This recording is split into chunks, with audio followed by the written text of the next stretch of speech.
Преходът приключи, клановете на бившата държавна сигурност превзеха и София най-накрая. Кмет стана Терзиев, защитник на добрите офицери, в кавички. А Пеевски беше превърнат в най-големия политик в Народното събрание, най-големият защитник на Европейския съюз, на НАТО, и борец за всякаква демокрация. Телевизиите всеки ден отразяват неговите действия. Той заедно с бившият пожарникар и министър-председател на републиката Бойко Борисов пишат нова конституция.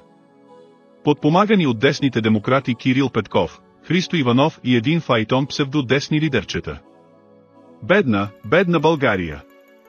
Нищо добро не очаква нацията при този развой на политиката. Как се стигна до това положение, интелигенцията да бъде напълно подчинена и принудена да обслужва клановете на Държавна сигурност и агентурата на Кремъл? А народът безропотно да гледа и да стои безучастен. Едва 25% от имащите право на глас са гласували на общинските избори. Политическата ни класа де-факто е напълно нелегитимна.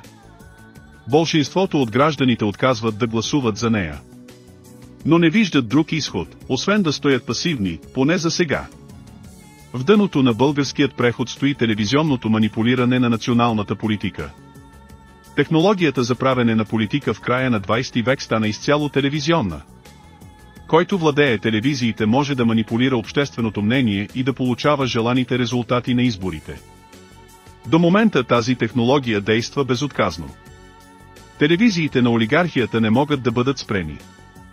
Единствено независима гражданска телевизия, която да говори и показва истината, може да сложи началото на края на този фалшив медиен модел. Ако споделяте това мнение, и сте недоволни от прехода и политическото статукво, можете да се присъедините към екипа на Българска гражданска телевизия и Федерация Недоволна България под някаква форма.